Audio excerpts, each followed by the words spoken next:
Is it possible to hit 1000 nanograms per deciliter of total testosterone naturally? In this video, what I'm going to do is look at how we can attain such a high level of natural testosterone production, and we'll dive deep into the major factors that can contribute to this, and also some key points that men need to consider when trying to optimize their testosterone.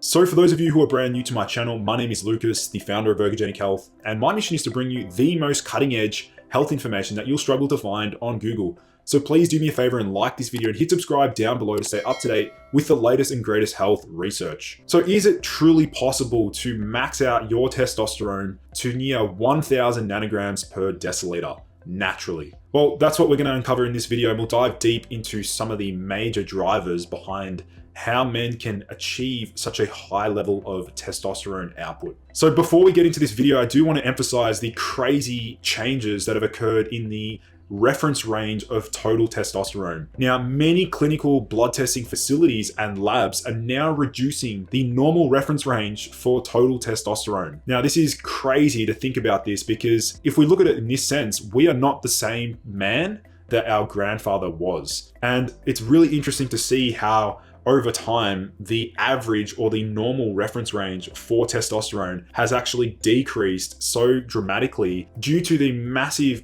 decline in the average level of testosterone in a man today. So interestingly, this study here looked at the population decline in total testosterone, and after controlling for confounders, including year of study, age, race, BMI, comorbidity status, alcohol and smoking use, the level of physical activity, total testosterone was lower among men in the later, so from 2011 to 2016 versus earlier 1999 to 2000 cycles. Mean total testosterone decreased from a roughly 605 nanograms per deciliter to 567 nanograms per deciliter in 2003. Looking in 2011, 424 nanograms per deciliter, 2013, 431 nanograms per deciliter, 2015, 450 nanograms per deciliter. So we can see that the mean or the average level of testosterone has decreased so much over the years that they've now had to reduce the reference range, which is absolutely crazy. If you guys have any experience with this, or perhaps you got your own blood test, you want to share your report, your results down below, let's get a discussion going. Let's discuss how your blood test result occurred and how it showed up in terms of your reference range. What is the max and the minimum in your reference range? So why do so many men have low testosterone? Now, obviously this is a very broad and complex discussion, but here what I'm going to do is look at the key drivers behind why so many men suffer from low testosterone. Now, I do want to emphasize that there will be a hidden cause of low testosterone that will be discussed shortly. So please make sure that you stick around until the end of this video, as I will be sharing a pretty underground or lesser known cause of low testosterone. So from a lifestyle perspective, and this is not in any particular order, these are just the major drivers that I consider to be contributing to such low average levels of testosterone. So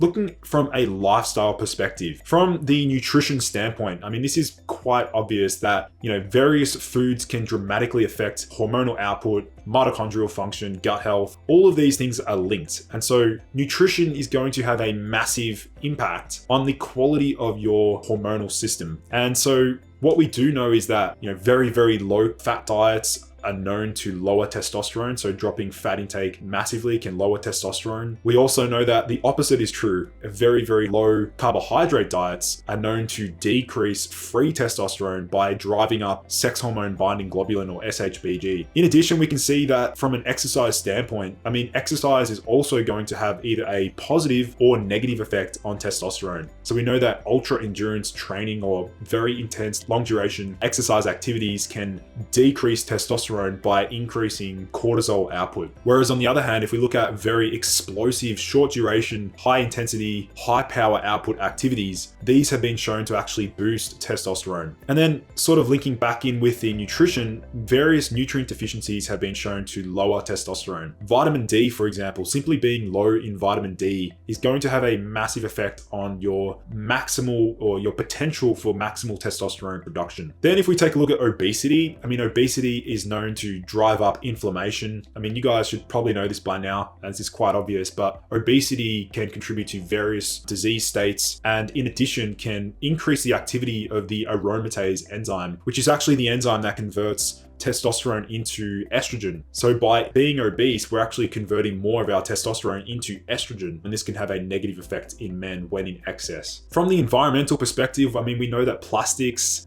these xenoestrogens, artificial light, so artificial blue light exposure, and also EMFs, so electromagnetic frequencies, are also known to massively affect the testicles to actually function. I mean, we've seen studies that show that EMF exposure near the testes can actually damage sperm production. It can damage the Leydig cells and affect testosterone output. So again, we need to be making sure that we're avoiding long-term close exposure to these EMFs. And by the way, guys, if you do want to learn more about some of these environmental factors and lifestyle habits, I do have a free training on how to boost testosterone as high as possible. It goes through all of this in a lot more detail, so be sure to check that training out in the video description down below. It's something that I put together that goes through all of the various ways in which we can boost our testosterone and avoid many of these testosterone blockers. Now, going back to some of the pharmaceutical drugs and illicit drugs, I mean, there are many over-the-counter drugs and also pharmaceutical drugs that have been shown to affect reproductive hormone output, and then also they can damage the testes by increasing oxidative stress. Now, this is only the case with certain pharmaceutical drugs and does not apply to,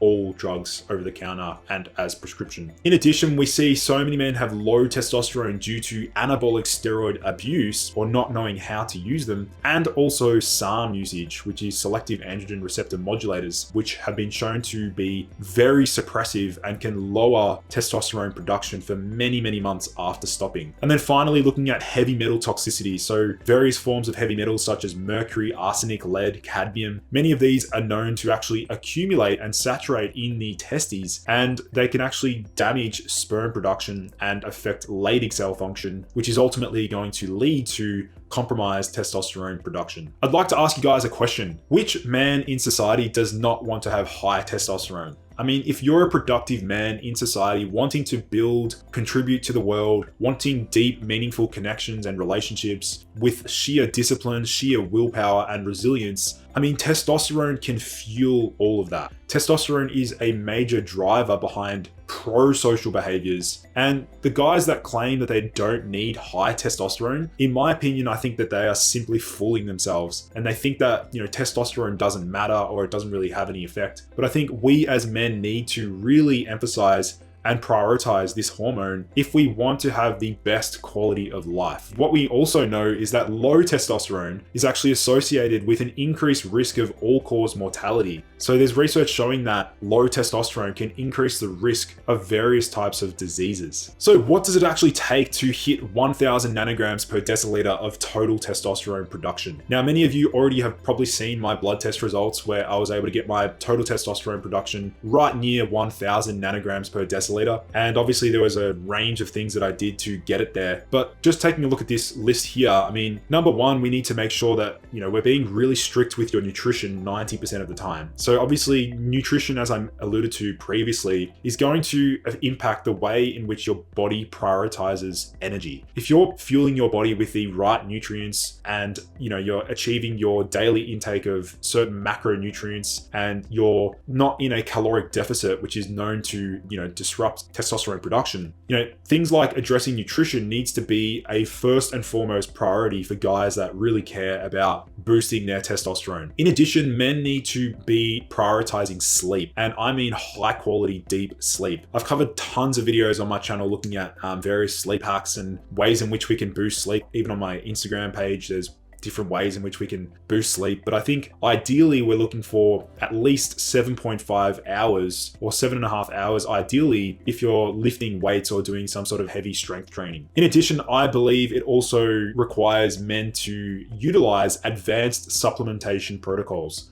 So the guys that have already joined my testosterone optimization course will know about these advanced supplementation strategies and protocols. And I do think there are various supplements in which can have a very positive effect on testosterone production and output. So make sure you join that free training that's linked down below in the video description. It goes through some of those key supplements to use to boost testosterone. Looking at the environmental changes, I mean, we need to be making sure we're avoiding mold exposure. We need to make sure that we're actually waking up in the morning, going outside and, getting sunlight on our face and our body, and even on our testes, which I've got a video coming up soon on that topic. Red light therapy is also an important component of boosting testosterone as high as possible naturally. Red light therapy does have some pretty promising research to support ATP production in the Leydig cells. So red light therapy is also a powerful modality to support testosterone production. I also think heavy weight training or HIIT, high intensity interval training, is also incredibly important to max out our testosterone. This is something that I personally adhere to about, 4 or 5 days a week at least, where I'm doing some degree of heavy weight training, making sure to hit legs twice a week or so to release the most amount of growth hormone and testosterone and DHT. Men need to also avoid testosterone blockers. So things like soybean oil,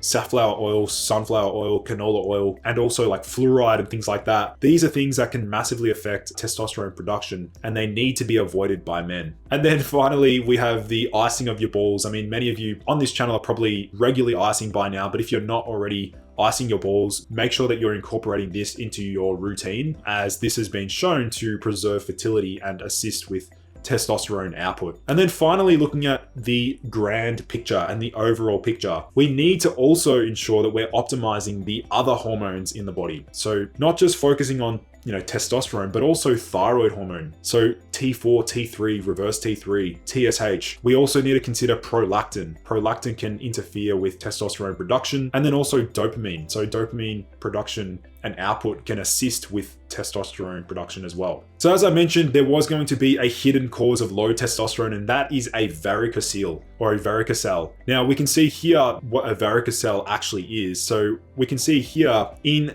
a normal man's testes, the veins that drain back towards the body, a normal size. But what actually happens in the case of a varicocele is that the veins are actually enlarged, and it's considered to be like a bag of worms. If you were to physically palpate that or actually touch that area, there will be like a bag of worms feeling. And what we've seen in some of the studies is that by addressing a varicocele, we can see a massive increase in the mean serum testosterone levels after operation. So there are a few ways to tackle a varicocele. So we'll go into exactly more about the feeling and sensation. So large varicoceles can often be seen with the naked eye, or a patient can feel something resembling a bag of worms in their scrotum. More commonly, however, a varicocele is only detected upon examination by a physician. Thus, the best way to detect a varicocele is by careful physical examination by a urologist. So just a really important point for men out there, if they physically feel like they have a varicocele, make sure you get it examined by a urologist or your physician, just to rule that out, because some men that have low testosterone actually have a varicocele and they've had it for years, but they never knew they had it. So we can see here the differences in terms of treatment, a surgery versus embolization. The recovery time for surgery is about 2 to 3 weeks, whereas embolization therapy is about 1 to 2 days. And we can see the exercise time, 10 to 14 days for surgery. Embolization is about 7 to 10 days after treatment. And then sexual activity is about 4 weeks before, resuming sexual activity for surgery, whereas embolization is only about 1 to 2 weeks before resuming sexual activity after treatment. So just a reminder for what high testosterone feels like. High testosterone, alongside having, adequate levels of DHT and estradiol and all of the other hormones, means that you can get an erection on demand anytime, anywhere. Personally, this is how I think most men should feel every single day if they have optimized levels of hormones, and particularly testosterone, DHT, and estradiol. So I think the ability to achieve an erection with your partner or on a date, for example, it should come with ease. It shouldn't be a struggle to achieve an erection. Also, the inner confidence feeling that men experience with high testosterone is very noticeable. I mean, that's like the inner confidence. For example, let's say you're walking into a party, or you're about to go on a date, or for example, you're in a social setting. Men with high levels of testosterone are calm, and they exert a presence in the room. They feel that inner level of confidence. They also have very strong motivation and drive. So this is quite obvious because testosterone can actually affect dopaminergic activity and increase motivation and drive. High testosterone also impacts the ability to recover from workouts. As Dr. Andrew Huberman has alluded to, men that have high testosterone notice that it makes effort feel good. So we can see men that actually have high testosterone, they actually seek out effort. They don't avoid effort. They're not lazy. Then we also have the social dominance effects and then the pro-social behaviors with high testosterone. So as I said at the, during this video, if you do want to push your testosterone as high as possible naturally and you're ready to really give it a crack, I do have a free training which goes through many biohacks, all the things that I did myself. And to be fair, I've spent well over $20,000 in the last 5 years investing in different supplements, trialing different training methods, experimented with different sleep protocols. I've used red light therapy. I've pretty much done it all. And that is why finally, when I got my own blood test result that came back, right near 1,000 nanograms per deciliter, I was like, finally established that I know what works. And so I'm ready to share that with you guys. So make sure you check that training out down below in the video description. That's it from me today. Hopefully you enjoyed this video. If you did, please like the video and let's get a discussion going down below. Please share your blood test results. And yeah, I look forward to seeing you guys in the next video.